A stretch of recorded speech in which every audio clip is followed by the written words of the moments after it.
The successful warrior is the average man with laser-like focus. Bruce Lee.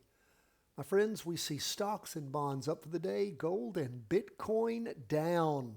One chart I've just got to show you is Ethereum. Ethereum up 7.73%. This is the Ethereum ETF.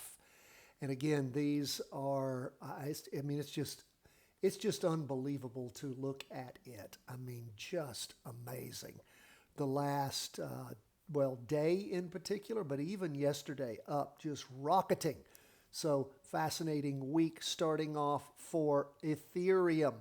Again, didn't have anything when it comes to volume helping us out, but we can sure see the volume this week.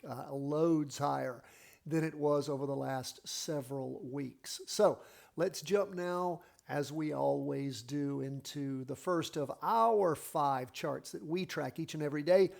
S&P 500 up another 0.25% for the day. We can see just this undiminished up movement on our 2-day chart. This is the Monday, Tuesday. Well, I say undiminished. It is green candles. We can see, though, here where things have slowed down over the last several days. Still inching up, but it has slowed down as we've seen this sideways slide. But a nice stair step there on the 2-day. We'll see how much higher these charts will go. Again, if you got money backed by nothing and it's just printed out by the Federal Reserve on a daily basis, or even better, you just change decimal points on a screen somewhere, and you wonder why real things become worth more, because your money becomes worth less. Quantitative easing, printing money backed by nothing. So that is what we see with the S&P on the 2-day chart and the half-day, well above that weekly trend line. Now, the one that we were tracking and practice trading because of, again, the classic turnaround, we saw this decently high volume where things plumbed to the most recent low, stuttered a little bit that next week, didn't get the green spinning top, but that's okay, still had the volume there. Again, finding that bottom, and then it turned around the next week with average volume, and it's gone up since then, up for the day 0.20%. Again, pushing a little bit higher. Overall, the chart on the NASDAQ 100 has looked better this entire time than the S&P 500. And of course, I would argue with you the reason it has is because the telltale turnaround sign was so much better. A better spinning top, better volume to help us out, and just a better move overall. Now, let's move from stocks, go to bonds, up 0.52% for the day. And again, you can see where bonds have moved up. And again, they sort of hit their most recent high back last Thursday, cranking over Friday afternoon, Monday, and then on Tuesday popping up some, but again, aren't reaching the high of last week. Didn't have a buy-in point because the volume did not match up, didn't have a green spinning top, or at least a green up candle with all this volume. And when things did start to move up, low volume, that's not the kind of pattern we are looking for.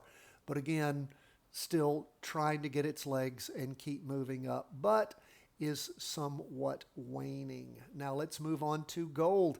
Pulling back some for the day. You can see it didn't start off the day strong, and you can see at the end of the day weak. Had a doji with some down move there, down just a little bit, 0.15%. We are going in the third week of building price movement, but again, volume not even getting up to average for us. So again, a weak turnaround on gold. You had decent volume where it hit its interim low, and then as it started to take off again, not quite average volume. And again, I like things to set up right so that, again, the move is going to be one where you feel secure and comfortable in the risk that you're willing to take. Now let's look at HODL. And I have another candidate, actually is a bigger fund, but you know, they're pretty much the same. This is IBIT. And of course, the one we have been following, HODL, for a long time, we followed the Van Eck XBTF. And we just sort of have stuck with it. I mean, if you look at the two different charts, look at that. It looks like literally the same chart. So we'll just stick with who we've been dancing with. And if we look, we can see on both these charts, just this week, we've hit the 20 weeks. So we're just now getting average volume. See that little black line there? Well, that is average volume finally starting up. And you can see we don't have a lot of volume there. Bitcoin down for the day, 1.35% popped up in the morning, lost it in the afternoon with all that volume. On the half-day chart, you can see again, it's hard to even see the volume with this little bitty average line here. Again, we can increase the size of the candles and see it a little better, but again, not a lot of volume pushing that up. And you can see here, we've got a ways to go before we even get to average volume for this week. So Bitcoin pulling back after a few days of really ramping it up. And again, we had, you know, the interim low, didn't have any volume to speak of for that. Then we had a red spinning top, then a green spinning top, and of course this week of up movement. And we'll continue to chart and watch Bitcoin as, you know, it's perhaps on yet another tear. We talked about it as we had that green spinning top at the end of last week. That is where we are, folks. We always love to hear from you. CW@chartingwealth.com.